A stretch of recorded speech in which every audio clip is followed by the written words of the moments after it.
anything that I want you to. Okay, perfect. Give me 1 second. Actually,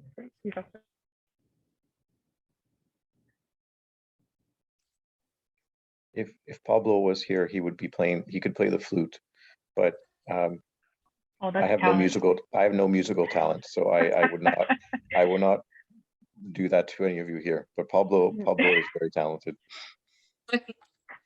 Amazing. Yeah, no, please, if anyone wants to provide some tunes, but I'm gonna start now.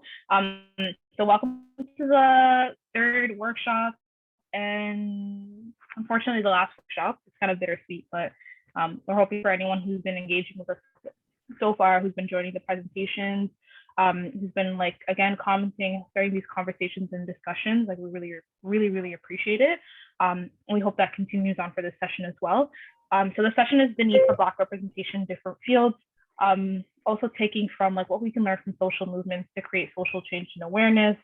That's like more so of a broader discussion that we might leave for the ending, and some closing remarks and tips from either the panelists, the facilitators, or even you as participants engaging in this room. We'd love to hear from you as well. So we're gonna get into the agenda. So we do have a land acknowledgement. We have setting up the space, guidelines. We also have a thank you in there. Of course, we're not going to forget about the people who made this possible, especially as we're closing up our workshops, opening remarks, meeting our keynote speaker and panelists. We have an amazing keynote speech today, is really important, from Jacqueline St. Kitts, who again, we're looking forward to the panel discussion from amazing panelists with so many varying different perspectives, working in different fields that can really give us that broad perspective. And then leaving it for a Q&A period, we want to open up to you folks who are participating and engaging with us in the discussion.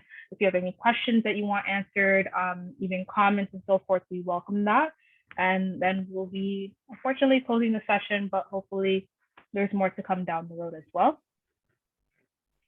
So want to start off with the land acknowledgement. It's really important that we want to acknowledge that this workshop takes place in traditional territories home to many indigenous peoples. The area known as Takaranto has been taken care of by the Anishinaabe Nation, the Haudenosaunee Confederacy, the Huron-Wendat, and the Métis. We must uphold the treaties and the current treaty holder, the Mississaugas of the New Credit First Nation. The territory is subject to the Dish with One Spoon Wampum Belt covenant and an agreement to share and care for the Great Lakes region peacefully. We must actively recognize the genocide, ethnic cleansing, and colonial violence as and address ways as we can collectively support Indigenous communities.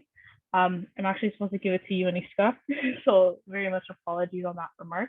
I'm going to let you take it on from there, and we can kind of balance ourselves. It's okay, we could have actually switched, but it's fine. Okay, guys, so my name is Aniska, and I'm also one of the facilitators for today's meeting.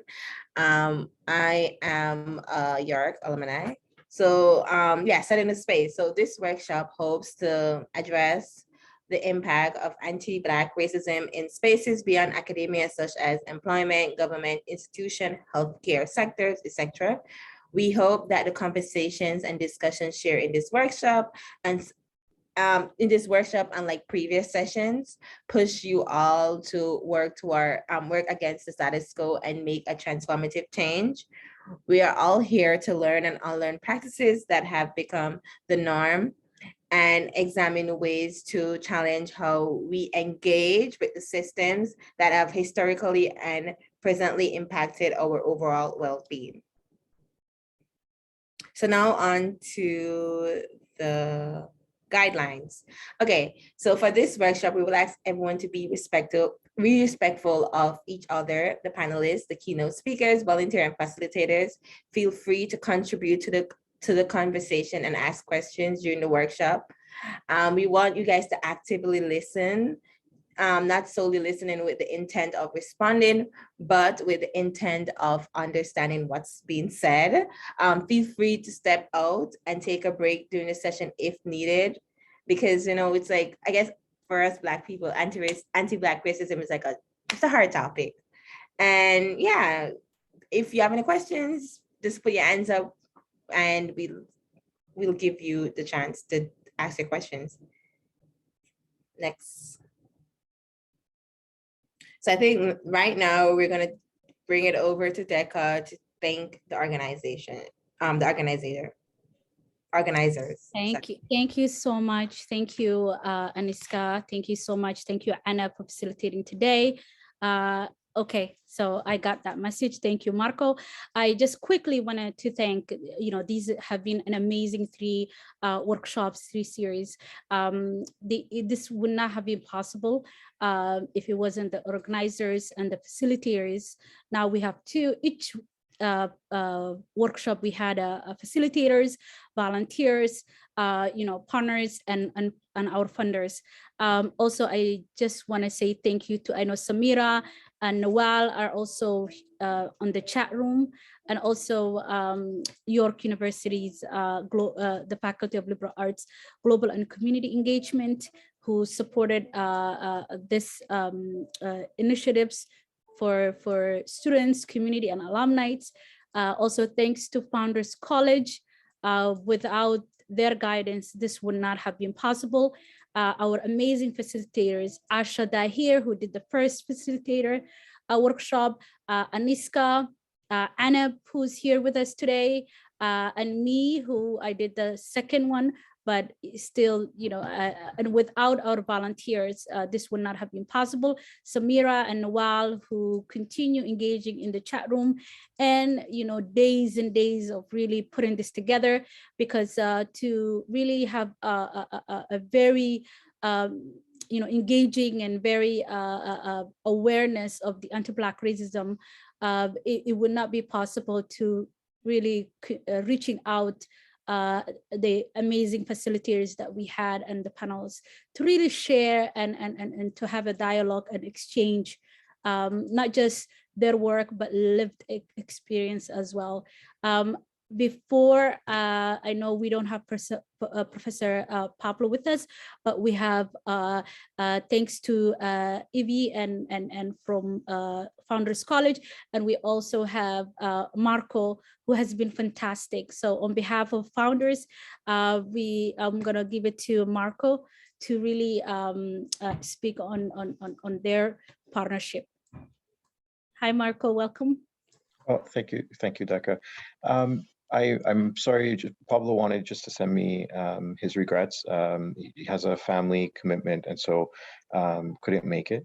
But on behalf of Pablo, who is the head of Founders College, and Ife and myself, and really everyone at who's a part of Founders community, we just really want to thank you, all of the organizers and facilitators and volunteers, our keynote speakers, our panelists.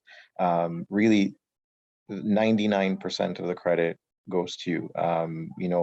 What Ife, Pablo, and I have done is just support the lion's share of the efforts, which has come from all of your hard work on this very important topic.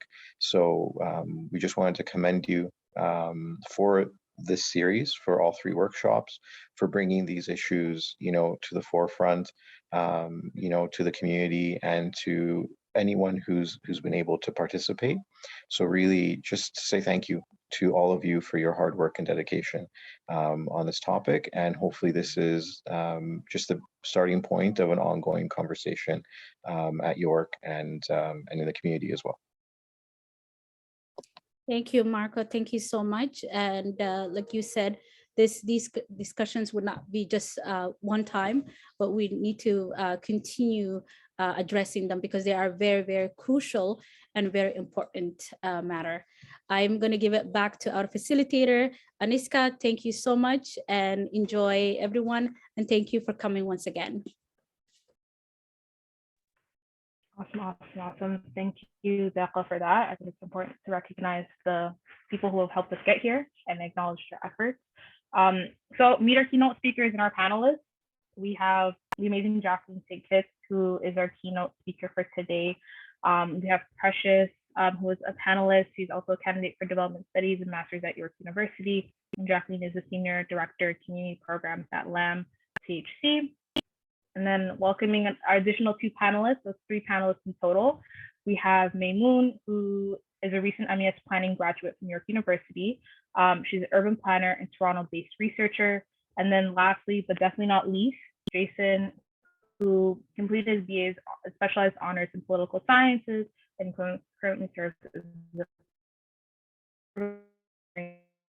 and knowledge in, again, research and administration and so forth. I'm just starting to fully admit people, but I also want to do like a general bio because I know people have given that as well. So let me return to that. Of course, lovely bios, but really lengthy. So Jacqueline St. Kitts has over 20 years in community work experience. She's a senior director of community programs at Land CHC, located in South Etobicoke and East Mississauga. She's also a founding member of Branded, which I will also supply the website link in the chat as well, a collective dedicated to creating tangible pathways to entrepreneurial success for Black, newcomer, and MVP youth living in the GTA. Completed a master's in innovation leadership. Sounds amazing. She's also created a problem solver, and she loves to travel and explore new places. She's a lifelong learner and believes that the most important thing is for us to know thyself. Beautiful, beautiful, beautiful. Precious is a vibrant, brilliant young woman who graduated from International Development Studies and African Studies program at York University. She is, like I mentioned, a candidate for the Development Studies Masters at York University. She's pursuing a career in public speaking, writing in international affairs, policy and development in Africa. Precious is a long-term advocate for Black women and for policy that tackles anti-Black racism in Canada. She is policy, history, and cultural enthusiast who has also had the privilege of giving a speech on racism in front of Calgary NE Minister of Transportation. Beautiful. I'm going to try to shorten some of these. You guys have been doing too much incredible work. Maymoon is another one of our panelists, and she's currently an urban planner, Toronto-based researcher, like I mentioned before, recent graduate of Masters of Environmental Studies at York University. And she specialized in urban and regional planning with a focus on urban planning and spatial injustice in Canadian cities. Her current aims for her is to use her education experiences to affect meaningful change to improve the quality of life for all Torontonians through planning, and her incredible research speaks for itself and something that I'm hoping to also link in the chat if you're curious to see a little bit more about her major research project and learning a little bit more of her research interests. Jason, again, last but not least, and as we mentioned before, he's a recent graduate from York University, where he completed a specialized honors Bachelor's of Arts degree in political science. Again, he currently works within the food industry as a food service supervisor. His experiences include an undergraduate research assistant role, focusing on temporary foreign worker programs in Canada, and more recently, part-time community outreach with Sabu Community Health Center in Scarborough. Welcome, welcome, welcome. Of course, those bios do not do any of these amazing female speaker and panelist specialists, but something to kind of set up the space and perspectives of where they're coming from and their experiences within their different fields. So want to introduce and not take up too much time our keynote speaker, which is Jacqueline St. Kitts. Jacqueline, welcome to the space, and we're looking forward to hearing from you and your presentation. Thank you. I'm so glad to be here. I was really excited when Decca came to me with this opportunity. I'm thinking to myself, what can I possibly say about representation? But then I said to myself, you can say a lot about representation. You're here in a space that you're not traditionally supposed to be in. You're not supposed to be here. And I'll let you know a little bit of a secret. It's not really a secret. I share it openly with people. I am a high school dropout. I'm not proud of the fact that I dropped out of high school, but it actually kind of forced me into this direction of wanting more and knowing that I can achieve more. And so I've done that. I am currently the senior director at LAMP Community Health Center, and it's been a long and hard road for me to go from that space where I only saw myself as a high school dropout. What am I going to do? Who am I? And I started that journey kind of looking at myself and saying, I have to really understand myself. And that's why I think that the most important thing is to know thyself. And I tell that to everybody. And I say that because it's very important, because it's that knowing who I am and what I bring to the table that has allowed me to kind of look at who I am and how I uniquely impact a space when I become involved in the job. I know that people are looking to me for answers, and people are coming to me and looking at me to be this leader. And so I do my best to not only represent myself as a woman, but to represent myself as a Black woman who's achieved so much and walked this long road and this long journey. So I am grateful for this opportunity to share my story and my journey with you today. I'm going to start off with a little bit of this, letting you know about the work that I do. So I'm going to share my screen right now.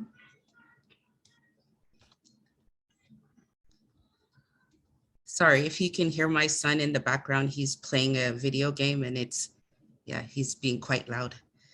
Give me a second. So I just wanted to start off, I work with LAMP Community Health Center. I've been working there for about 5 years now. And I have gone from being in an interim position where I started off just kind of filling a gap to having a long-term permanent position as the Director of Community Programs. My portfolio has recently just been expanded to incorporate the East Mississauga area. So I work in all of those spaces, really trying to bring together community development work with the health center that I work with. So managing in this community health center, LAMP has been around for 46 years. It started off as a small grassroots organization. And essentially what we do is that we ensure that individuals living in South and Central Etobicoke and also in East Mississauga have access to quality healthcare and community development programs. LAMP has 5 sites currently. We work at Kipling and Evans in a West Toronto diabetes education program. We also have East Mississauga Community Health Center. Our main site is the location at Lakeshore. We also have a site up the street on Lakeshore among friends. It's a small mental health socio-recreational programming. And we also have a youth space, which is currently located in Central Etobicoke and also in South Etobicoke. So in LAMP, we represent different populations and we support different populations. In Lakeshore, it's individuals living with mental health and addictions, youth, people living in poverty, and non-insured individuals and seniors. And in East Mississauga, it is isolated seniors, racialized individuals and communities, people living in poverty, immigrants and refugees and non-insured individuals, and also the LGBTQIA2S+ individuals and communities. So we do this work knowing that people need to see and work with individuals that represent them. Part of the community health center model is about community involvement. So part of our board, part of board recruitment is ensuring that the board members are representative of the community members. So we have 15 board members, all live in and or work in South and Central Etobicoke and also in East Mississauga. We understand that part of somebody coming into a community health center and seeing a doctor and or nurse practitioner who looks like them is very important. It's also important for myself being a manager too, that they know that they have individuals representing them from their community, people that can support them, people that understand where they're coming from. And that is so key for building up people's self-esteem and also ensuring that they know that they have a voice that's, I guess, not answering all the questions or being able to just see their perspective and be able to articulate their perspective, knowing somebody knows what they've been through or they're going through. I can't speak for every Black woman and I can't speak for every single mom or every high school dropout, but I do have some understanding when I'm sitting at tables and we're making decisions about how we're going to support particular populations. And that's very, very key. A lot of times you have people who have academia behind them, but they don't have lived experience or understanding or knowledge. And so it makes it very difficult to kind of make decisions on behalf of or for supporting particular communities. These are just the areas these are catchment areas, the areas that we work in. So you can just take a look at that. So what LAMP aims to do is to be a leader in promoting and advocating for physical, mental, and social well-being through inclusive, integrative community programs and healthcare services. Part of representation is definitely about being inclusive. And that's what I was trying to like really paint the picture for. That's the work that we do. And we ensure that those programs are integrated. So we're working in partnership with not only external, but internal supports to ensure that we are providing services that are culturally appropriate, that we have some kind of understanding of who we're dealing with and who we're working with.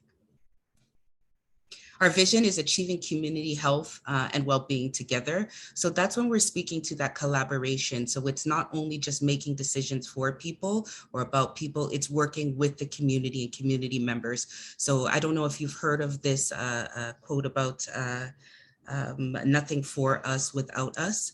That's important to us. So we make sure that when we are doing, whether it's a harm reduction service or programming, or if it is for seniors, that we are working with the populations, because we know that representation is the key to making people feel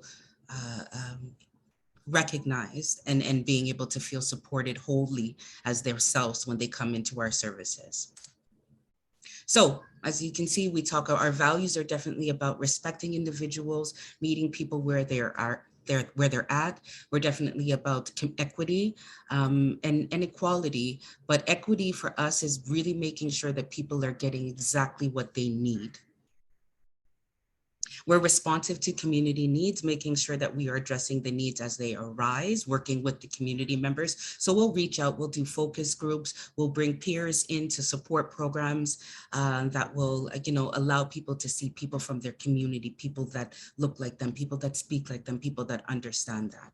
So we're very much about that. As well, we do a lot of advocacy on behalf of different groups in order to ensure that we're supporting people where they're at. So our priority is about integrated care, accountability, and people strategy. And these are what we've been focusing on in order to support populations.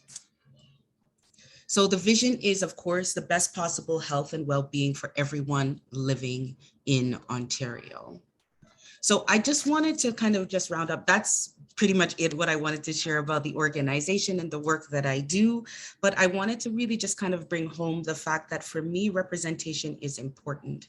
I'm a human being with many different dimensions. I come to the table with not only my heart and my love and passion for community work, I come to this as me, as Jackie. I'm a whole individual, and my path and my journey have been about me kind of developing who I am as a person and really understanding who I am. When I come to a table, I come with all of my knowledge, all of my experience, and I encourage the people that work with me to do that as well.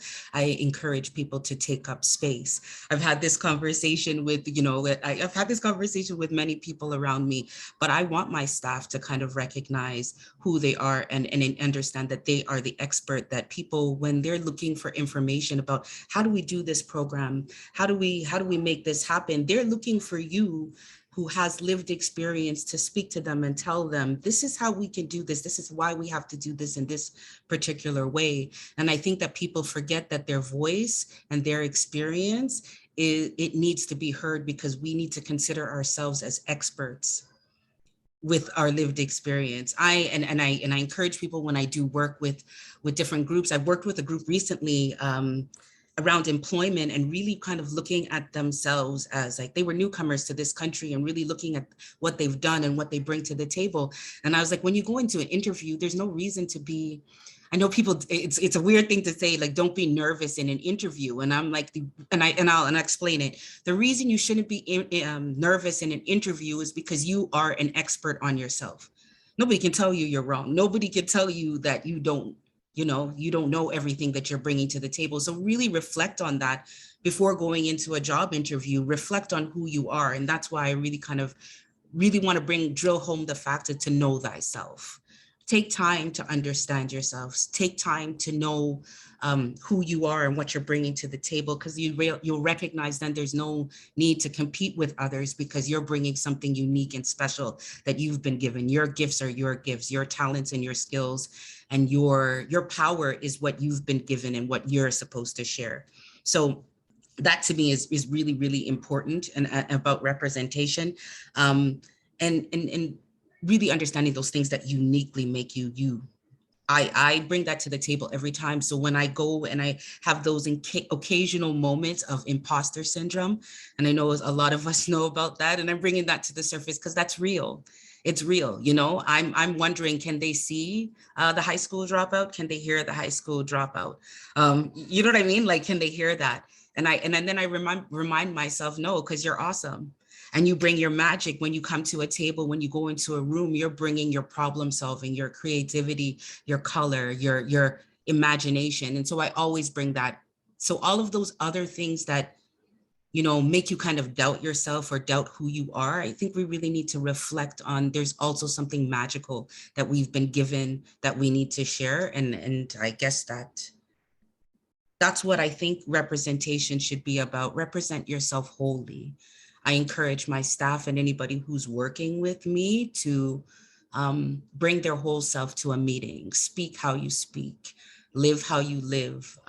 I want to know what your energy is about. I don't care, and it's funny to say, but I always tell people, again, I don't care if you're crazy, just don't be lazy. Like, I like people who come with passion and energy and they're excited about the work. And that's what I'm looking for when I'm working with people. So when I think about representing myself and my presence, I'm not worried about what other people see when they see me.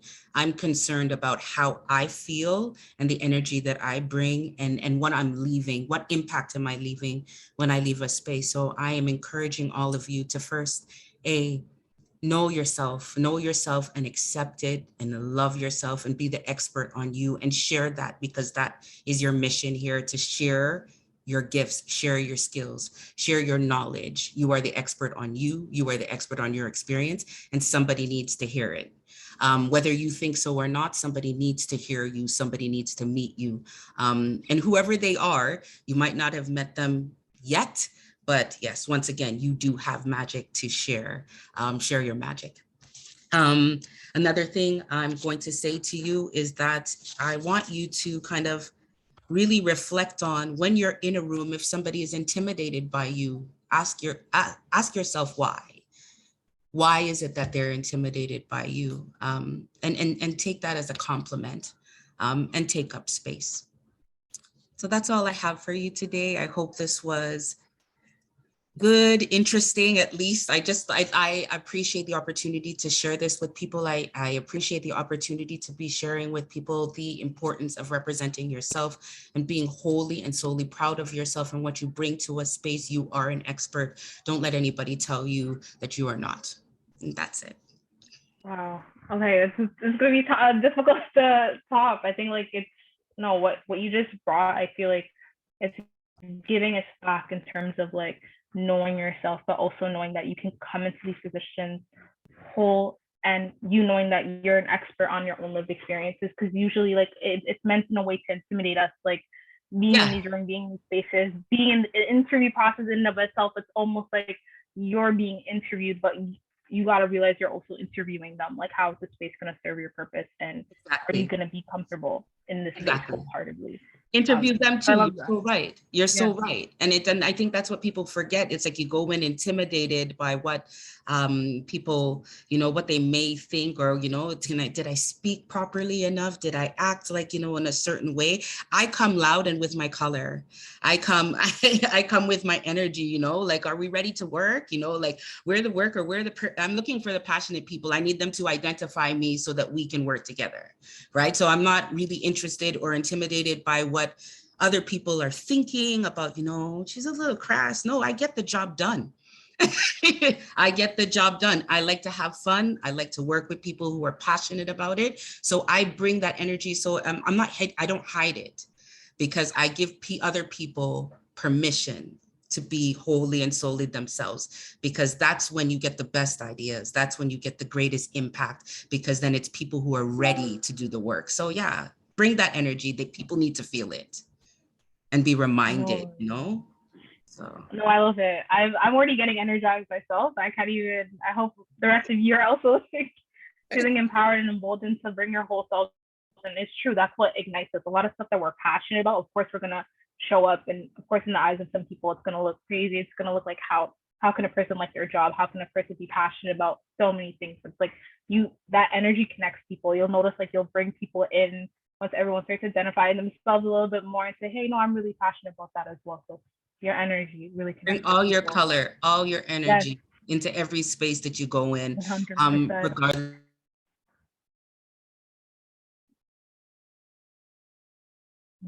Sorry, I think you muted yourself by accident. Sorry. Yeah, I was saying No really worries. dig into you see my face? I was like, really dig into, really No, dig I felt the energy. really It's dig almost into you're your unmuted. power. Really dig into your power. I didn't, and you Yeah. know, like whatever, you'll be forgiven. You'll be 100%, forgiven. 100%. Thank you so much. That's No an problem. amazing speech. I'm telling you, I felt like you were literally speaking to me as you were muted. That's the Good, power I'm you both glad. bring. So I'm gonna give it to Anissa to take over the panelist discussion. Just quickly gonna introduce Precious, Moon, and Jason to the space. We are so looking forward to hearing from your perspectives and elaborating on the conversation that Jasmine has so kindly kickstarted for us. I'm passing it off to you, Anissa. Hey, hello. Sorry, my voice. Okay, I'm back. Hello. Yeah, I think I agree with everything you said, Jacqueline. We definitely need to bring our Black girl magic when we go into these spaces because we're ourselves.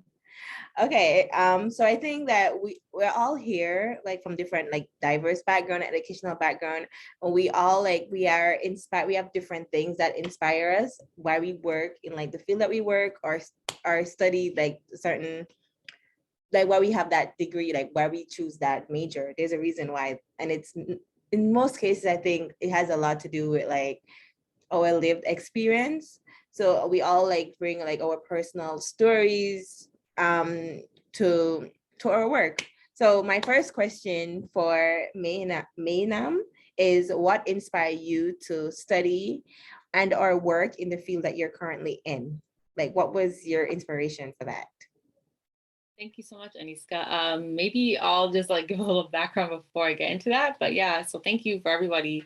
Thank you, Jacqueline, for saying those words. Because even now, being a professional planner, sometimes you do walk into those rooms with imposter syndrome, but you're absolutely right. Bring your energy, bring your Black girl magic, and like you'll see that you really do come into a room with a force, and then people do get intimidated by that, and it's amazing. But yeah, just to give a little background into why I got into, I guess, being a professional planner and an urban planner in Toronto. I grew up born and raised in TCHC. And if you know TCHC growing up, especially in mid 2000s Toronto, it's a vibe. Like you grow up with some of the most diverse communities in the city, and you grow up just being so hungry for just learning about different cultures and ethnicities. And it's amazing. I love that cluster of my community, specifically being in the Northwest End, or actually it's Central West End, being in Scarlett and Lawrence.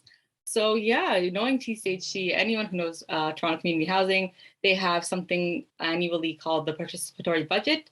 And this is a very interesting process where I guess to kind of explain it, it's where you have, or the company has, I guess, a lieu of finance and they go, or an extra, what's the word I'm looking for? They have leftover budget allocated, I guess, to going back into the community, and the community gets to decide what they would like to see with that extra, maybe $1,000, $200, what the community would like to see going on. And so give a background to this story. It was 2005. My mom, she's very active in the community. She's a tenant rep for a long time in the community, about 10 years. And she was like, let's go. We are gonna go to the participatory budget meeting today and we're gonna see like what we can get for the community. I'm like, okay, yeah, amazing. I'm 5th grade, 6th grade, I don't really care. I was like, okay, let's go. I go there, I sit in the meeting, I see a lot of my neighbors and we're like, hey, how are you? Good, let's see what we can get for the community. Hopefully we can get our infrastructure fixed because a lot of like the houses weren't doing the best for their conditions. And so we walk into the room, we're sitting there and we see some members of TCHC that we're familiar with, like some of the employees that are on the ground every day we see, and we see some of the planning department come in and we're like, okay, great, let's see what we can get with this budget. We come in and it's kind of, it was a 180 where I thought we were going to be deciding what the community was gonna get from this budget. And they were like, no, you guys are getting a park and it's gonna be in like the worst place in the community where it's very dangerous, where the cars come speeding in and the kids could get hit.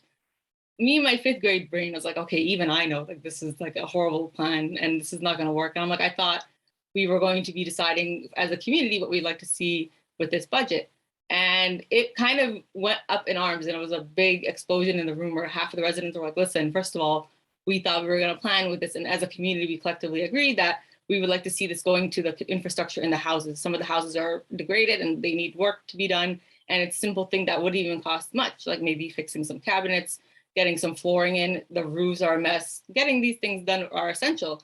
And they're like, no, we're giving you a park, that's it. And it was like a really nasty back and forth between like the professional planners and the residents. And I'm just sitting there like, oh my goodness, like I'm pretty much like a preteen. I have some kind of collective knowledge, knowing that, okay, this is not how A, you walk into a community space and talk to people. And B, if this is planning, this shouldn't be planning. Like, this is not it. Like, this is not okay. You shouldn't be coming to people's space where they feel like they're being honest and vulnerable. Like, my house is not in the best condition. I feel like a lot of times, traditionally, these areas in Toronto are not planned for.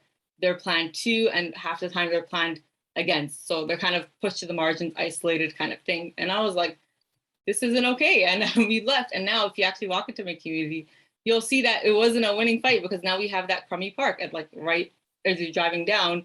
A lot of times parents are like looking like all four ways of where traffic's coming to and from, and I guess where cars are coming in and out of parking lots. So it's not a planned park. It was just a park thrown to the community saying, this is the budget, accept it. And that was for me the turning point, kind of like, oh my God, this isn't it. And then just going into, fortunately enough, getting an education, going to school kind of thing. And that's where I thank my parents a lot and supporting me in that decision. And so going in and just learning the traditional history of planning and just urban planning, our community was never planned for. We never had a seat at the table. Example, looking into how Vancouver was built and pushing Indigenous communities to the margin, and looking at Africville in Halifax, Nova Scotia. I encourage all of you to please go and learn about the community, because it was essentially just similar experience where they had infrastructural issues. You know, the community is very rich in history, from former slaves growing and actually developing the community. And the city of Halifax said, well, guess what? No, we're just gonna bulldoze everything. And then here's your pension, like years, decades like later. And it wasn't even much. So like looking at how traditionally our communities as BIPOC communities, as Black communities, we were never given a seat at the table. And now just looking at how there's a shift in how planning is such a heterosexual white male dominated field in North America. And now it's really shifting. And I think it's very interesting. And then a lot of times I see people like myself coming into the community, like, or to the profession, being like, well, I didn't like how something was planned for my area, or I grew up never knowing how planning processes worked in the city, and now I want to be a planner and know how to plan better for my community. So there's definitely that shift now happening in the planning world. And I'm so happy and I'm so proud to share that with you guys, and knowing that there are more Black women planners, there are more queer planners, there are more different people across the spectrum planning now in the city of Toronto, and it's changing and it's shaking up people a little bit. Jacqueline, you're absolutely right. Like, it intimidates people, you being a Black woman walking into the room and knowing like what a new comprehensive zoning bylaw is. And they're like, okay, it scares them a little bit, you know what I mean? So, and that quote really resonated with me, where now it's like planning for us, by us, or just having things done for us and by us. It's so important. And again, I don't want to waste time because I know we are short for time, but that's a little bit of why I got into planning. And thank you everybody for taking the time to listen to me today. Thank you so much. No, that's true. That's really like, it's very important to have like Black representation, and not only Black, but I guess diversity in like certain things. Because if you're creating policy, how can you create a policy for a group of people that's not at the table? That makes no sense. That's so like it's very dictatorship. Like, Yeah. you get the voices involved. And like for me, as someone who is from Jamaica, and I can see, like, I work in planning, and I see all the impact that the Eglinton Crosstown have on like Little Jamaica, and like the businesses that have to be closed down and all of that. That's because we don't have to say so. Whereas like, you know, white people always not in our backyard. They can say what they want here or there and all of that. So yeah, it's important to have diversity in city planning for real. I agree with that. Absolutely. Yeah, no, you're absolutely right. Aniska, thank you. No problem. Okay, so we're gonna bring it over to Precious. Precious, my question for you today is, how has Black representation in your field impacted you and your experiences? Black representation in my field has shown me that not only is it important for Africans to be able to make decisions for Africa, but it's also possible. I am currently going into a master's in development studies, took my undergraduate in international development studies and African studies. So I focus a lot on, third world countries, in particular African third world countries. I did a lot of my focus on my home country, Nigeria. And I wanted to do that because growing up, I grew up in a very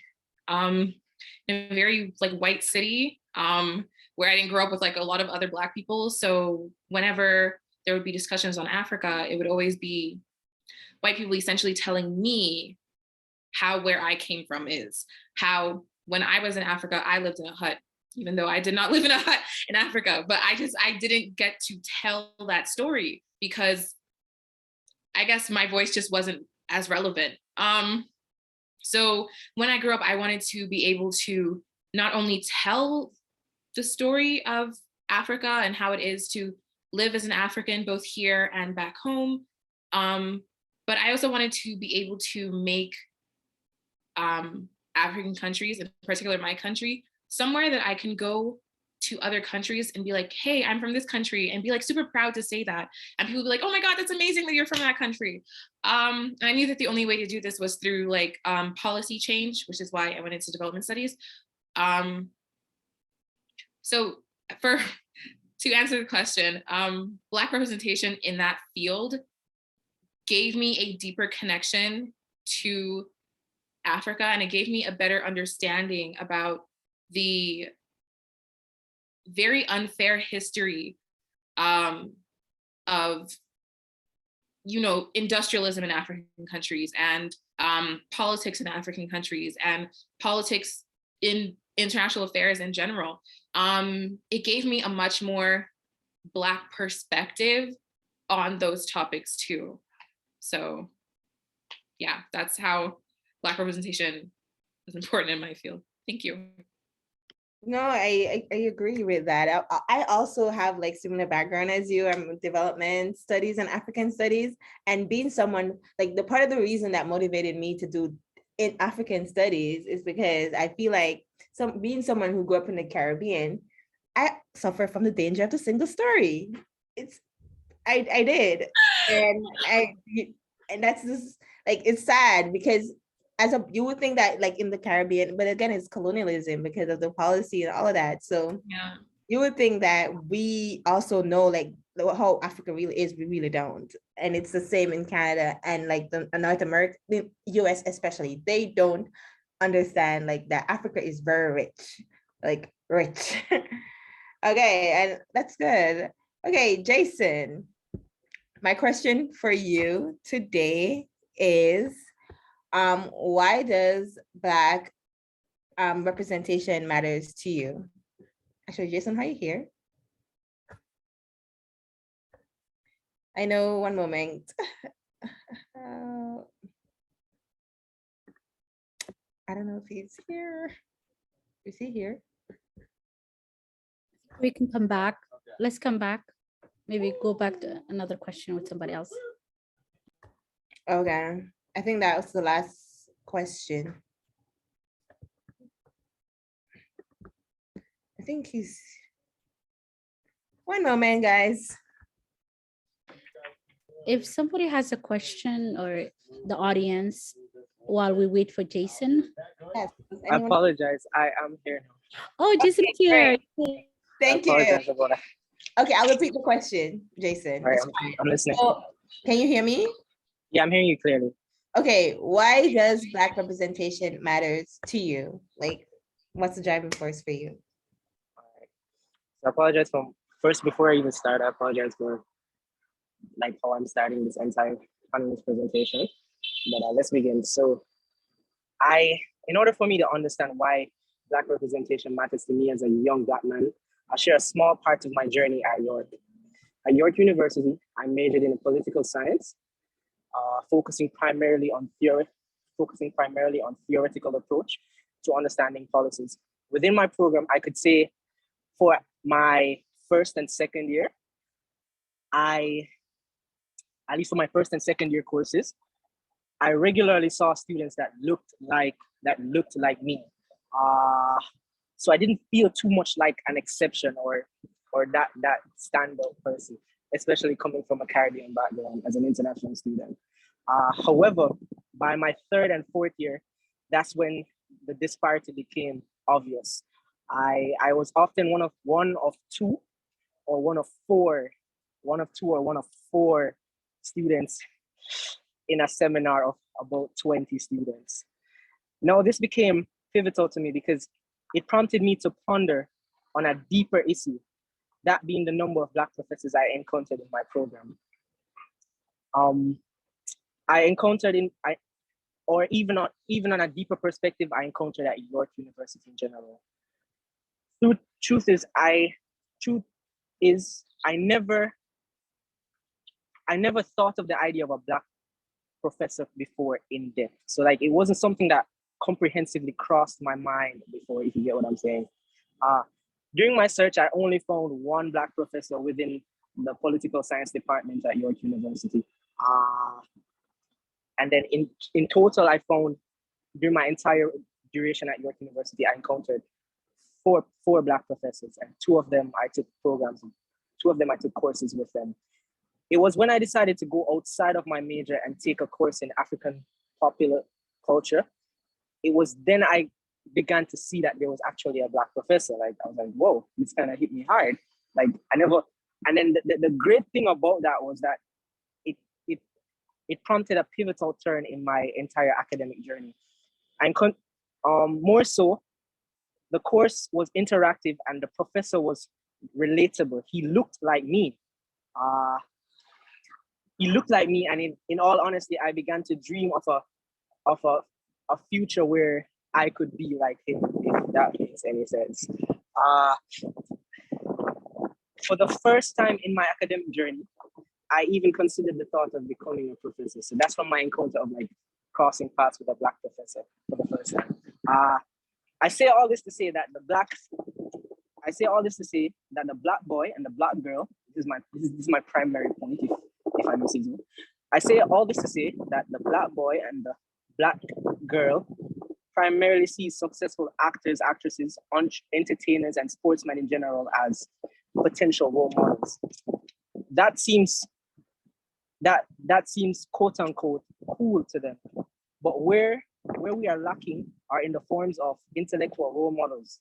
They exist, yes, they do exist, but we need to see them represented to our youths, and we need to see them celebrated as well. So that major turn for me as an individual who, coming from Jamaica, I thought that the only way that could show success as a Black man was attaining probably success within the entertainment field. But I didn't consider the idea of being a Black man and being intellectual and that being something that could be celebrated. And that is what I think is lacking within, and that's why it is important for us to have Black people represented in such areas. That's at least my take. The professor I'm speaking of, he would have been here today, but all things fall into place. Anyways, thank you very much. That's my part. No, that's great. That's good. And I feel like we all experience that, because like, even for me, I think being like, when I was at York, I never thought that I would do a master's. And it's not until I encountered a Black professor who said, you should do a master's. And that's when I'm like, okay. But I'm like, I can't afford it.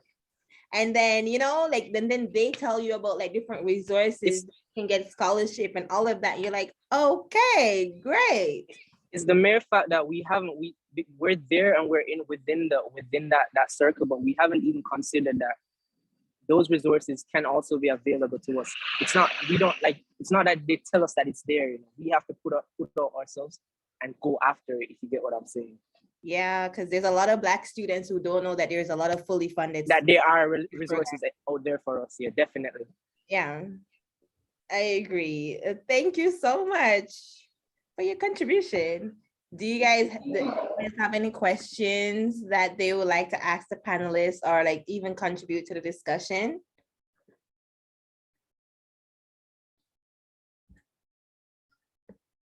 No one wants to say anything? Can you hear me? Yes, I can hear you, Peter. This is Peter Blake from the Jane and Finch Concerns organization. Yes. An organization that's been here in Jane and Finch, one of the most fundamental organizations since 1978. And we're the one who bring the Pan Am Torch Relay, to Jaden Finch with the military. And actually, we are the one who helped to cut that ribbon there, the LRT that is running through Jaden Finch to the Woodbine subway. And also brought here the Hip Hop Summit with Russell Simmons and Chrysler Canada, Chris Brown, all those people, 2 consecutive years. I'm just talking about just a few of the things that we do. Also to bring the Kiddies Carnival here to Jaden Finch back in the days, which was up there in Eglinton Avenue. And I'm very impressed with the panel here as a community leader, organizer in the community over 20 years. Along with Mr. Jaden Finch, that's my executive director. I'm his right-hand man. And so everything that is going on around here in Jaden Finch, we're almost the center of it, where community organizing is concerned and advocacy. And I must say my celebrated leader there, Mr. Winston LaRose, I think nobody has more documented hours of footages and the Canadian Black experience more than Mr. Winston LaRose here in Canada.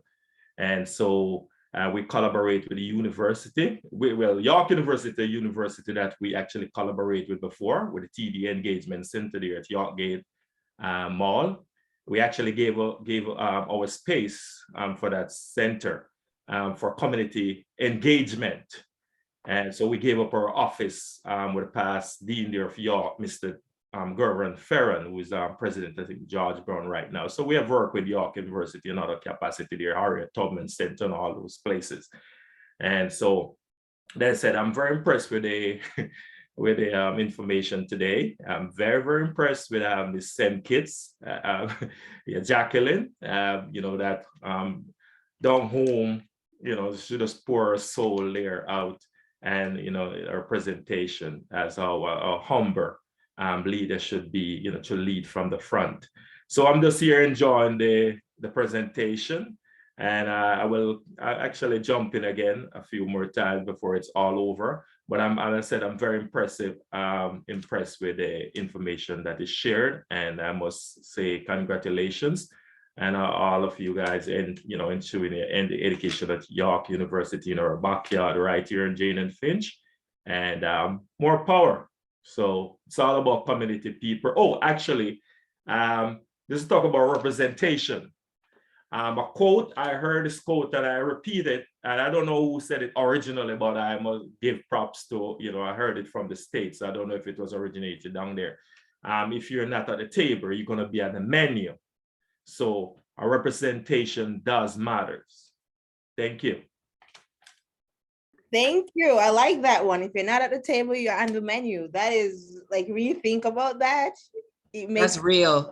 Yeah, I really like that one. But thanks for coming from the Jaden Finch community to support us. We appreciate it. Thank you. It's pleasure's all mine. Yes, we definitely also need the community support, like especially like Jaden Finch it's a backyard for York. So you guys, it makes sense. Thanks. Do you guys anyone have any questions or have anything else to say? Yeah, can I add something, Niska? Yes. I don't know how I can't put my hand, but oh my God, like I don't even know where to start. Like first of all, I want to say thanks to our keynote speaker, thanks to our panelists, things that, Maimuna, like I understand some is what we see, how we ended up, where we are today, trying to really change that. Precious, same thing, like as an IDS, student, I mean, I've been in places where people are just speaking and I was like confused because, how do you write or speak about places that you're not even representing? And Jason, like, we all know the professor that you're talking about. I get very emotional when you were talking about him, because I think a lot of us here, he was also a professor. And many of you who don't know who Jason is talking about, Professor Pablo, he is not just a professor for us, he is a mentor. And we are so lucky. I think we are the lucky ones who ended up being in his, you know, his, you know, courses. And I think, you know, I've shared with many other students to really, you know, sign up for that course. It gets full really fast, you know. It does, it really does. The day it opens, it gets full right away, because it's word of mouth. Like people, every student want to be in his class. Jason, same thing. I've never considered becoming you know, a professor or someone who teaches others or mentors, but I think is what I got from you know, classrooms like Professor Pablo that made me feel like, yes, I can also do this, because now I not only got the experience, but also how important it was to me is what I want to pass down that torch. You know, and you, by the way, I just want to say shout out to Peter. Peter, you know, I did meet you a couple of times at the center, and Mr. John, Jane and Finch, and everybody else, and my friend, you know, you know, there are a lot of people from all over Toronto that are doing amazing work, and I really echo what Peter said. You know, there have been amazing people that really did, you know, build the community, whether it's, you know, at York or in North York or in Jane and Finch or across the city. So I just want to say thank you for being here. We really appreciate you attending and joining us, because it means a lot to us to see the people on the ground that really bring, you know, a lot of changes and impact, as we discuss about ways to the awareness of anti-Black racism, and the ways we as a collectively make sure that, you know, we bring end to this, right? And we continue to discuss. So I just want to say thank you so much. I just wanted to add that comment. Thank you, Aniska.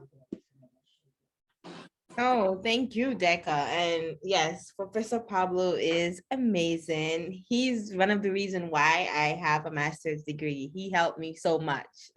Like, he's really good. And I think that's like, that's why it's very important to have Black representation. Even like recently this week with the Supreme Court, like now we have many little Black girls gonna say, I can be a Supreme Court judge because of her being the first. Even though it's sad that she's the first, she shouldn't have been the first. We should have been have a Black Supreme Court, first of all, but she's going to be an inspiration, and we will have more in the future. So thank you.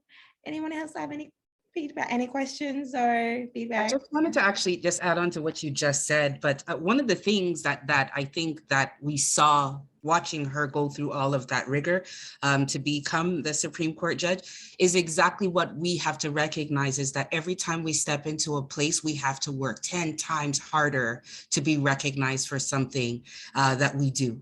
Whether we do it well or not, we have to work so much harder. We have to, like, if people didn't see that, you know what I mean? Like, she should have been in that position. And I'm sure there's a lot of other people that should have been in that position, but you could see that she had to work so much harder for the recognition that she deserved. So yeah, I agree. And I even saw this video, like someone posted on like WhatsApp, where you hear like they're like, yeah, she has a good background and she has good experience, but no, I voted no. Great, exactly. Yeah, it's like there was no reason. Like it's so crazy. I'm like, okay, like, oh yeah, I met her family last week and her family is great, but I voted no.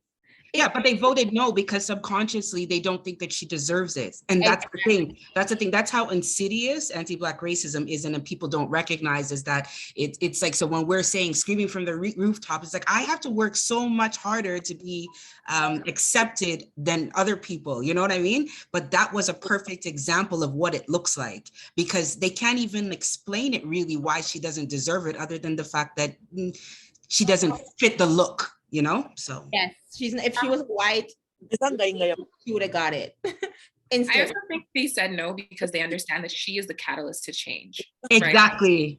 Right? So as soon as she's in, she's opened she's pushed the door wide open for the rest of us, and they didn't want that. So there's that too. It's maintaining the status quo, right? Break the doors. Yes. That's what I'm saying. Bust into every space and be loud. Be loud in every space, because this is exactly what it is. Break those doors down, because we need to make that space. I agree. Eric, did you want to say something? You can go ahead. I didn't.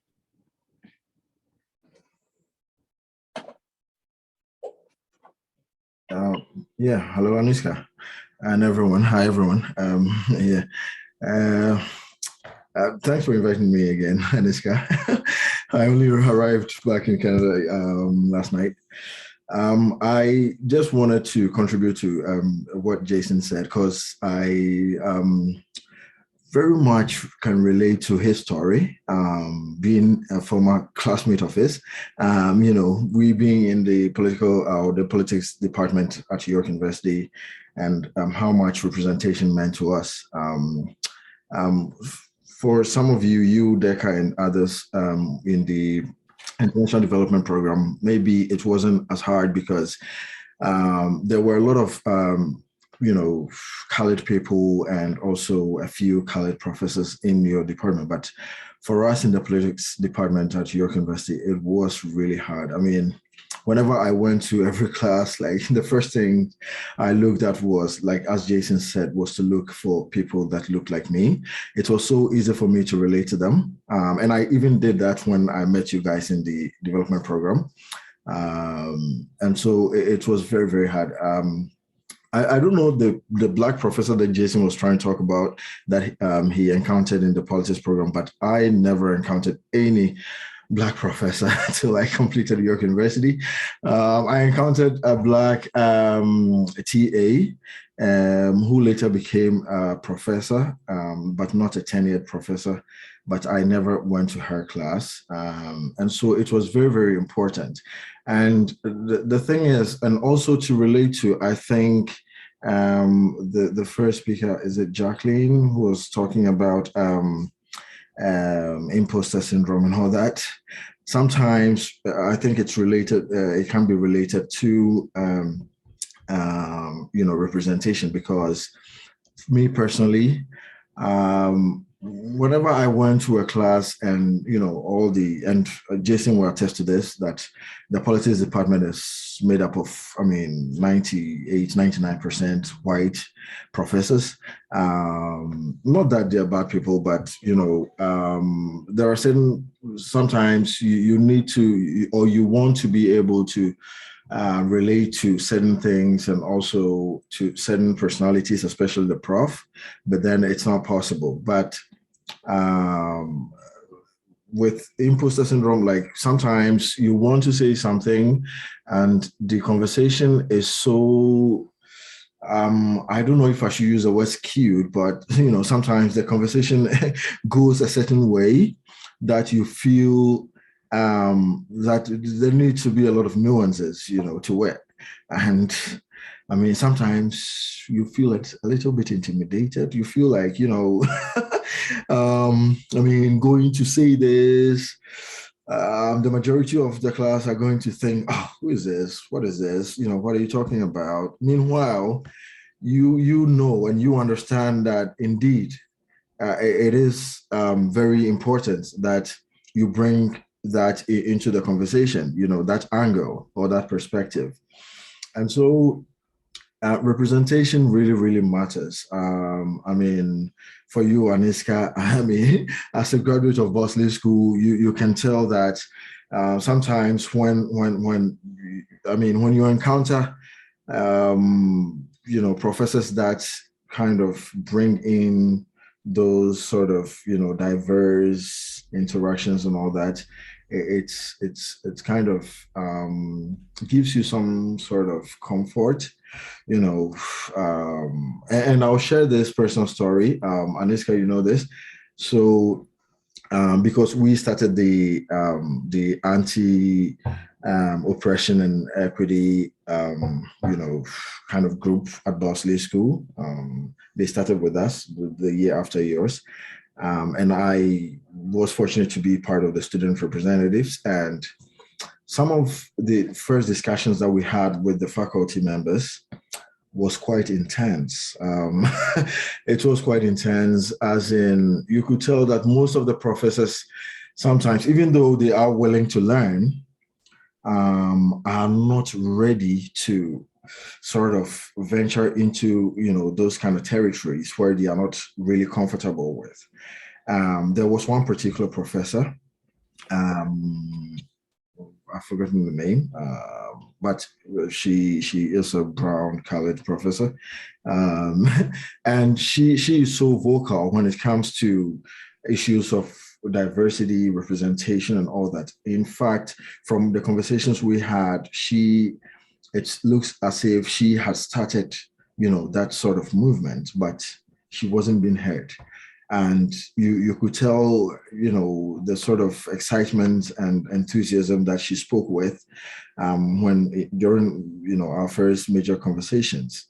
And she kept emphasizing to the faculty members, to the director, that this is what I have been saying for years, that we need to have this. We need to have this.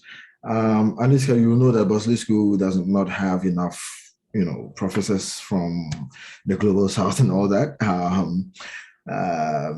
And the professors there that usually treat topics that engages with the issues of people of color and all that sometimes fall short a little bit, because they do not have sometimes.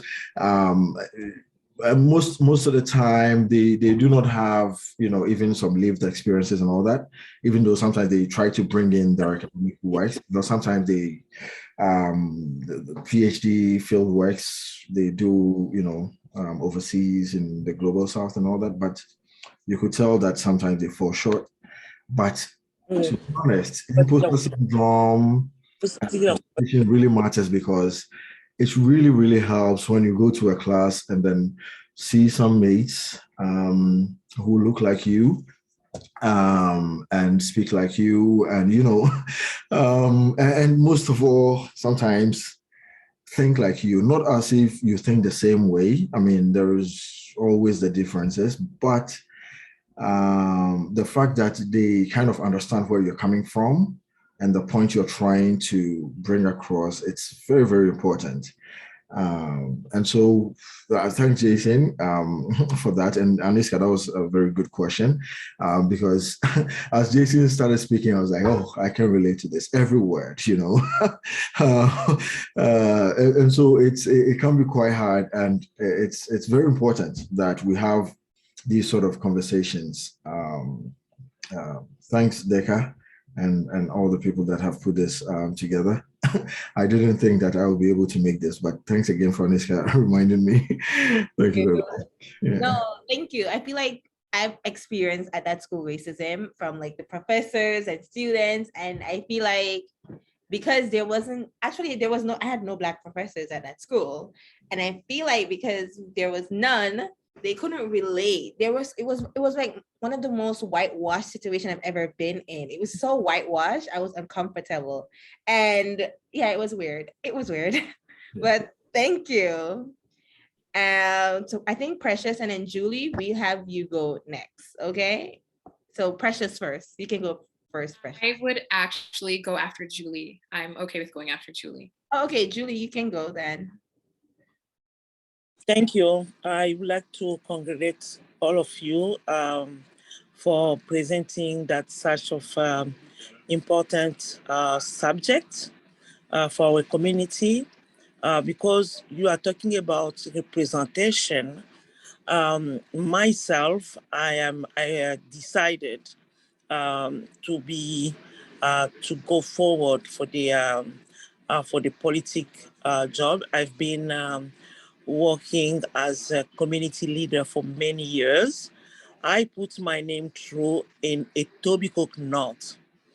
I didn't even think that my competitor is the Premier or Doug Ford. I said myself, as a leader in my community, I'm gonna put my name through. the candidate.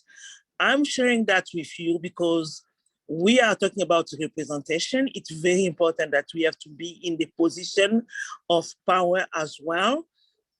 And also, I want you to understand that our community need also to change the perception, how ourselves we see things. Sometimes we don't want to do this because we think that we can't, but everything is possible.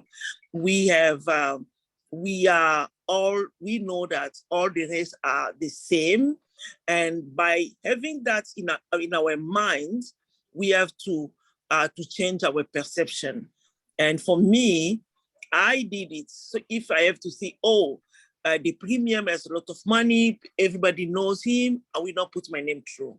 And I'm very confident, and I think that we should be all working hard for that and support each other. Thank you.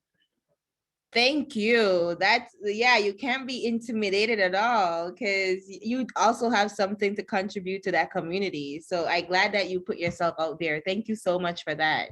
Okay, Precious Single right now.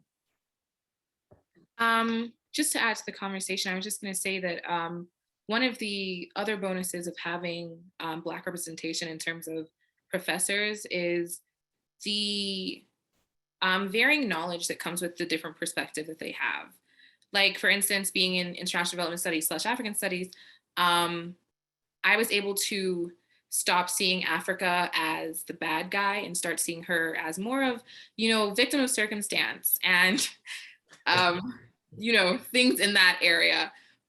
So instead of looking at Africa like, oh, she can't do, or she's so terrible, it's more like she has been taken from, she has been slighted in every chance, she is continuously undermined when it comes to political affairs, and so on and so forth. This perspective was given through, discussions, learning about history from a non-white supremacist perspective, which is really, really important.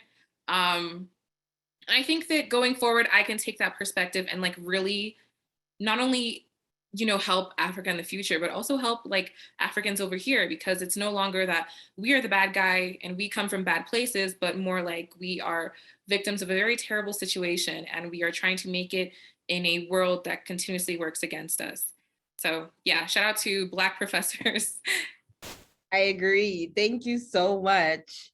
I think Samira wants to go next. Samira, you can go. Hi, everybody. So I just wanted to quickly touch up on the importance of representation.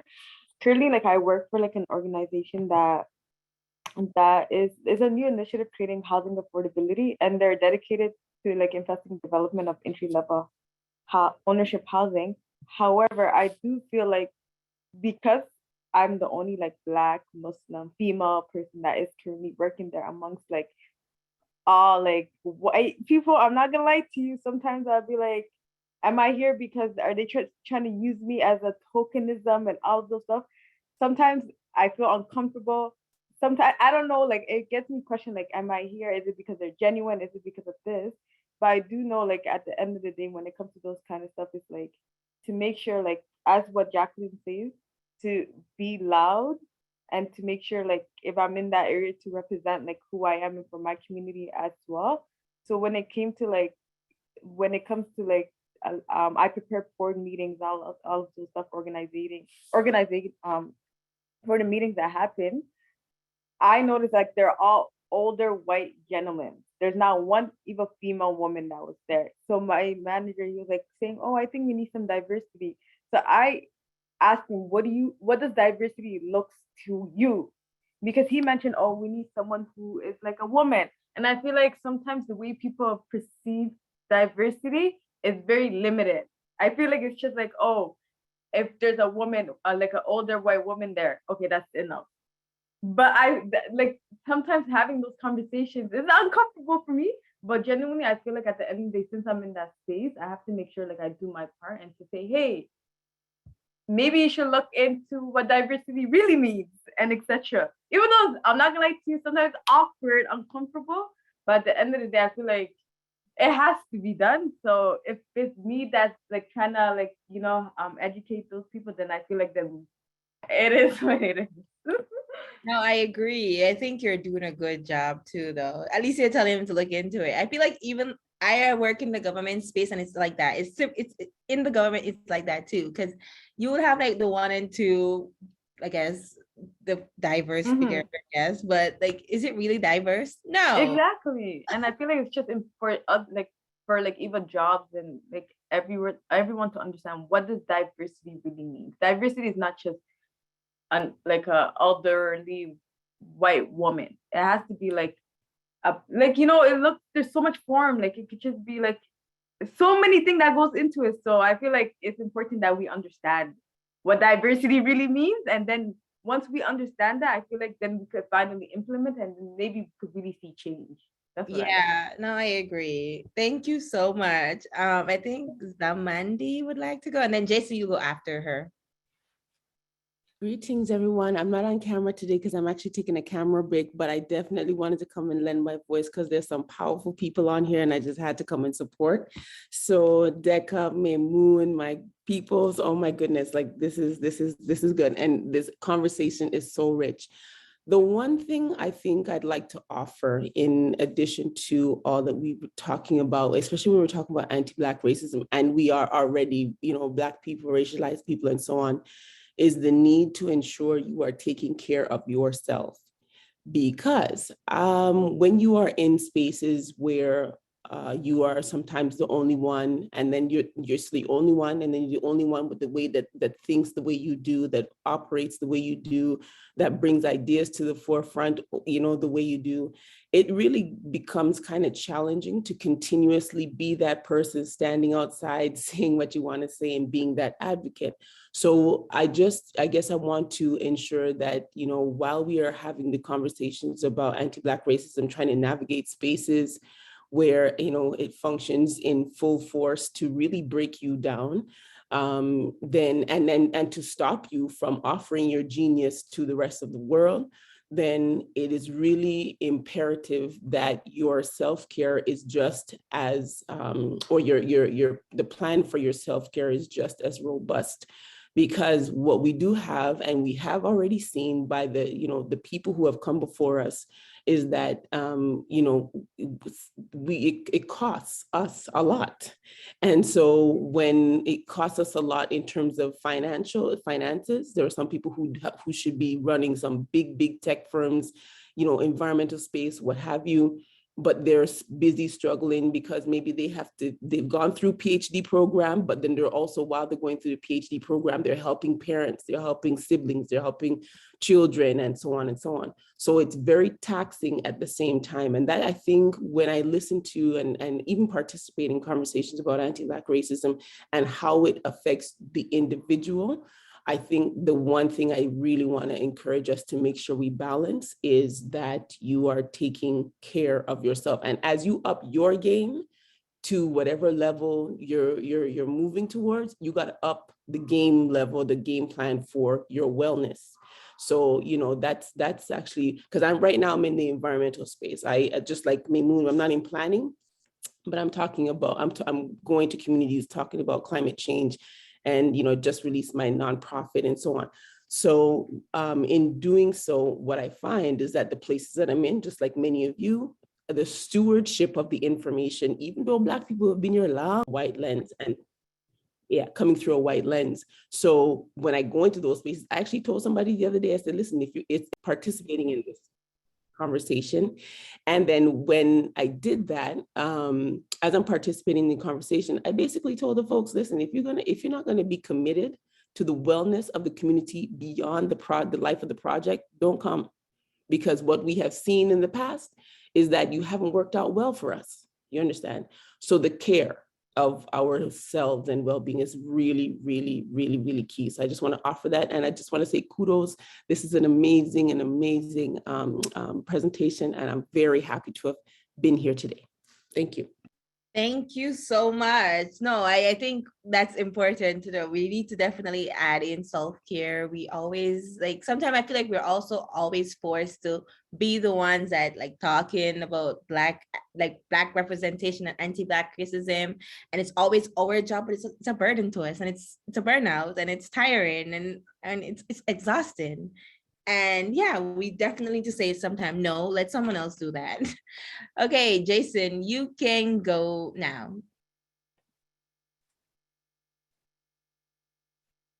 Hey, I wanted to just add one thing before the entire workshop series. And I think what stood out for me, especially from this workshop series, was the contribution of the women within this entire team that DECA has put together.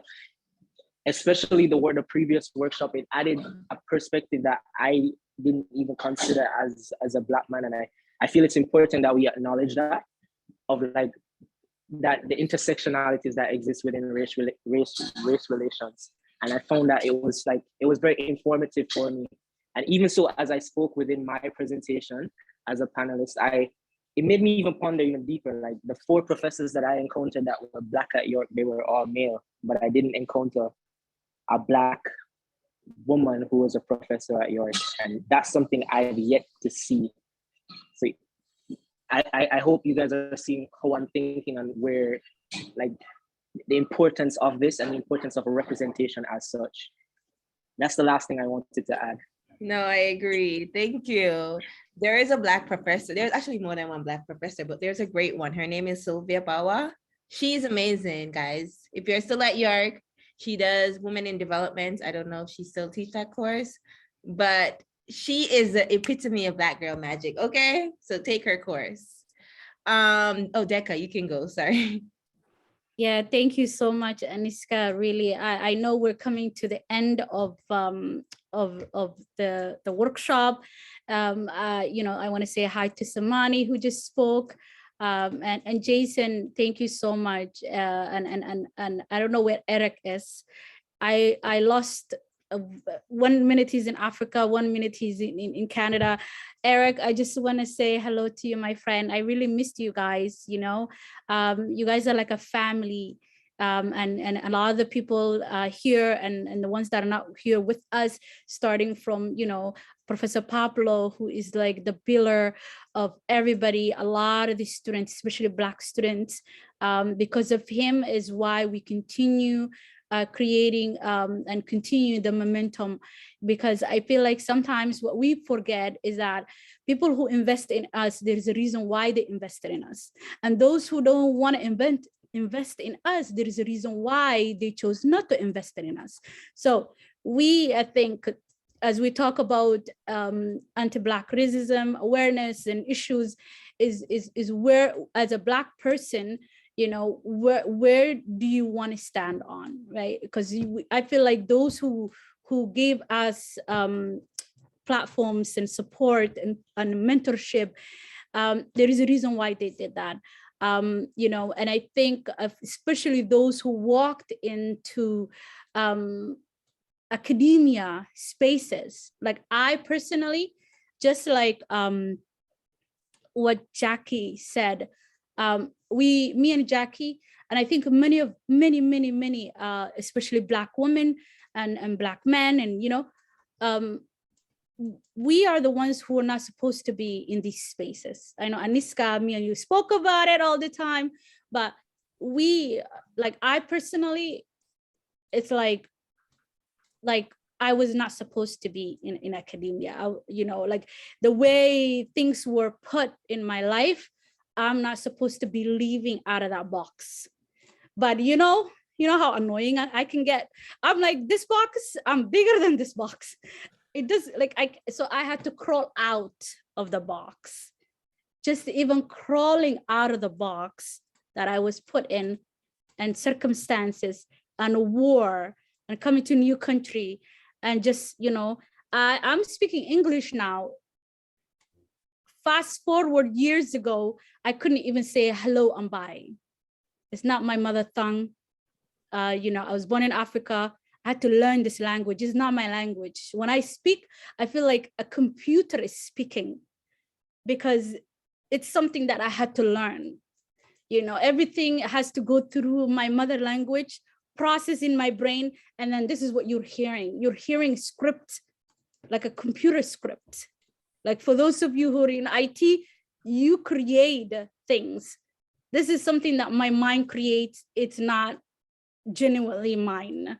Mine, if I speak mine, is like another, for you, it would be like a computer coding. Like I'm Somali, so my language, I would say, for example, if I say hello, it would be like "Seta hai, miska fi'anta hai." Like what I just said, those who understand what I said.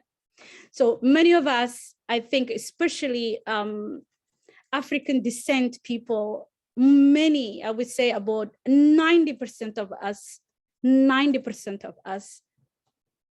English is not our language. So for us to really go beyond the barriers that we had to break, you can understand that, you know, the bar was way too high. We were never supposed to reach. We were never supposed to be in academia where the language that is being touched is English, let alone graduate. We did graduate. We're alumni. We're going into, post-secondary, getting, masters, and forget a PhD. I don't even know how I'm going to end up there, but I'm hopefully it will come. So the point I'm trying to say here is these spaces are very important. It's safe. It's a space we can grow. It's a space we can reflect on, because a lot of times, even us, before you share things and people, join you and collaborate with you, I think sometimes also we need to reflect and stop and think, what do we have to do? What do we left behind that we have to bring with us to move forward, to complete the journeys that we have to pass it down to the next generation. The generation in the past brought us here, and then we have to take it from here and pass it to the next generation. And again, I think, Aniska, you said something, we can't do it alone. We need other people that are not African descent to really walk the walk with us. We've seen people do that, and we appreciate that. We appreciate so much, and I think this is the end. I want to say thank you to everyone who, especially the organizers, the team. We have one more person. I think. Oh, we have one more person. Sorry, I just make oh my God, it's Maradan. Okay. I'll let her go for 1 second, and then you can go. Yes, I have to say something, guys. Thank you so much for this amazing workshop. I'm very happy to see everyone here, my ex-colleagues from my classes. Hello, Aniska. I'm so proud to see you. And I wanted just to drop on the information about where I work. It's just a new organization that I'm starting to work at that is so much into Black anti-racism and empower. We more into, I'm implementing policies for them to empower women and Black women, the new women, immigrant women, and also youth, because we have really issues and challenges that come with women and youth. So I will just drop in information to Deka so she can be able to share with all of you guys about how some women can be able to go to our workshops in mental health, youth empowerment, women empowerment, and any other information that I'll be coming up with to implement policies for the organization. It's a new small organization, but the government is so much into it because it's more into Black anti-racism and everything about Black people and Black and any other person that is of color. So I think, and also with the placements, volunteerism, and so on, it's something that I really think many would benefit from them with their research or whatever that they have to do on that side. Okay, thank you so much. Please. Yes, hello. Sorry, we have to end like right, but you can go quick, but please take 30 seconds, go. You're on mute. I can't hear you, you're on mute. Can you hear me right now? Yeah. Okay, congratulations to Julie for representing our representation, putting our name for representation. And I just want to encourage the participants to watch my documentary, Mr. Jane and Finch, Black Community Leader. We got 2 screenwriters award from Canada, from CBC. CBC follows here in Jane and Finch over 2 years to do this documentary. We have from 66 documentaries from 26 countries around the world. We're the most critically acclaimed. So we cover all these issues that we're covering here. A little bit of everything is in community organizing, anti-Black racism, mental health, everything is in that documentary. I will email that documentary to you guys, and definitely you will get it. But to say it all these, as I said, representation matter. Politics decide everything. The road that we drive on, the quality of our school, even the air that we breathe, even though God provided, politics decide that. So it's a great way to start to be at the table. And last but not least, I think this racism thing is more about economics more than anything else. People can like you, they may not like your attitude, they may not like your color, but when all is said and done, it's economics. And remember, this is the year of the decade of African decade. So I want everyone to actually contribute and make this decade momentous. Okay, thank you so much. And yeah, politics definitely determine everything, and that's part of the reason why I work in government, because I know that's what really matters the most when you want to make change, even though you can do change other ways. Guys, thank you guys so much for attending today's workshop. We have a survey that we would like you guys to take. I just add the link to the chat. Please take it. We would love the feedback on how we can improve our improve this series, and like, you know, going forward, like changes that we can make, like what you guys like and so on and so forth. So to end the session, I have one more thing that I would like you guys to do. So to end off the session, I would like you guys to type one word in the chat that describe how today's session made you feel. Like, how did it, like, what's your one takeaway for you? Like, if you should sum it up in one word, empowered. Okay, that's a good one. Unity, act, inspired. Okay, inspired, connected, understanding, community. Okay, that's good. Well organized, thank you. Self-care, seen, okay. Strong, togetherness, hopeful. And represented, because if you look, I feel like we are definitely represented, because if you look at this, for me it's represented. We're all Black. Most of us, majority, not all of us, but the majority of us are Black people. We are definitely using our voices to advocate for changes and all of that. So thank you guys for coming. We really appreciate it. And we hope to see you guys in the future if we have any more sessions or any of this again. Thank you guys so much. We appreciate it. Please take our workshop. And remember, if you're not at the table, you're on the menu. Thank you. Aniska, I just want to I know, thank you so much for everything. But at first, everybody, let's give Aniska a round of applause. Like, seriously, it's not easy to facilitate for everybody. Emoji, I don't know, like let me do my heart emoji. Thank you so much, Aniska. Thank you very much. Thank you to your facilitation today. And thanks to Anab for co-facilitating. Hi, Anab. I think you're off screen. I can't see you. I want to thank Asha Dahir, who's not here today, but she did the first facilitation. I want to thank also our volunteers, Samira in the chat. She's taking care of the chat for us, and also our amazing Nawal. And also, really, without Founders College, this would not have been possible. And last but not least, I know some of the keynote speakers, obviously they're not here for the first and the second session. Today we have Jackie with us, the amazing panelists. Like, guys, for people to come and share this and be part of this is not easy. It took so much, and I just want to say thanks to everybody, really, especially the organizers, the team who put this together and make it happen. We will continue. We will continue to do this next year and the years after. Hopefully, other students and alumni can do this for your community moving forward. Thank you, Aniska. I'll give it back to Thank you. I think it's because of you why most of us are here today. So